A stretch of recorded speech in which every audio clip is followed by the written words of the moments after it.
இது வந்து புது கெய்சர். இதை இப்போ மாட்ட போகிறேன். எப்படின்றத சொல்கிறேன், வாங்க பார்க்கலாம்.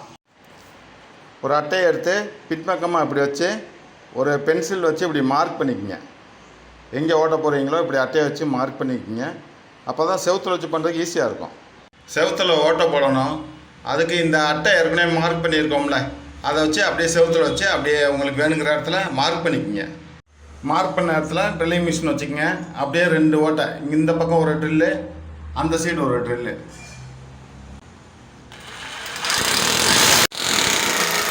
வாட்டர் ஹீட்டரோடய இந்த ப்ளக்கு வரும். இதை இப்படி வச்சு சுத்தியல் வச்சு அதை அடித்து உள்ளே மட்டமாக இறுக்கி விட்ருக்கேன்.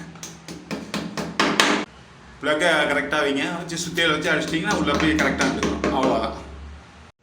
2 ஸ்க்ரூஸை இப்படி அதில் போட்டு அப்படியே நல்லா டைட் பண்ணி உள்ளே ஏற்றிடுங்க.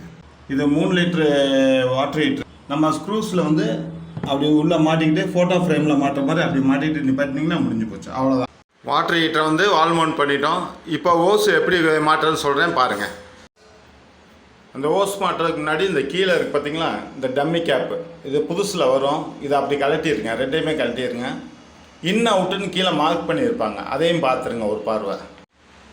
ஓஸை இப்படி கையிலேயே நீங்கள் டைட் வைக்கலாம். அவ்வளோதான், போதுமானது. Cutting plier, screw driver, pipe wrench எதுவுமே தேவையில்லை. டைட்டாக நின்றுக்கிறோம். வாட்டர் டேங்க் லைன் இருக்குது பார்த்தீங்களா, பச்சை தண்ணி, அதை வந்து இந்த இன்லெட்டுன்ற லைனில் வந்து மாட்டி விடணும். இந்த சுடுதண்ணின்றது இந்த அவுட்லெட்டில் இந்த ரெட் கலர் டேங்கில் வந்து வெளியே வரும். அவ்வளோதான். இந்த மிஷினில் வந்து வயருக்கு வந்து ப்ளக் இல்லாமல் இருக்குது. அதனால் நான் ஒரு 15 amps ப்ளக் வாங்கி வச்சுருக்கேன். அதை தூக்கி அந்த பாயிண்டில் மாட்டி விடுறதுக்காக.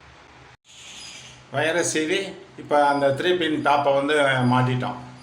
இப்போ வயரை வந்து 3 பின் டாப்பில் வந்து கனெக்ட் பண்ணிட்டோம். இது வந்து 15 amps டாப்பு. கடைகளில் கேட்டு நீங்கள் வாங்கிக்கலாம். இதுக்கு பேர் வந்து அரேஞ்ச் எக்ஸ்னிப்புன்னு சொல்லுவாங்க. கடைகளில் கிடைக்கும். இதை வாங்கி ஒரு சைடு நூல் சுற்றி வச்சுக்கங்க. இந்த மாதிரி இந்த நூல் சுற்றி வச்ச எக்ஸ்னிப்பில் வந்து இந்த மாதிரி கொண்டு போய் இதில் மாட்டிடுங்க. நூல் சுற்றினது வந்து உள் பக்கமாக வச்சு கையிலே இப்படி மாட்டிக்கிங்க. கையில் மாட்டினதை இந்த மாதிரி ஸ்பானரு இல்லை பைப் ரிஞ்சு இல்லை கொலா ஸ்பானர்னு ஒன்று இருக்குது, டியூப்லெஸ் ஸ்பானர்மாங்க, அதை வச்சு மெதுவாக டைட் பண்ணிக்கோங்க. அவ்வளோதான், நீண்டுக்கிறோம். கெய்சர் ஓஸை வந்து இப்போ மாட்டிட்டோம். இன்லெட் அவுட்லெட் பார்த்து கொடுங்க. இப்போ மாட்டினது சரிதானான்னு சொல்லி இப்போ ஆன் பண்ணி பார்க்க போகிறோம்.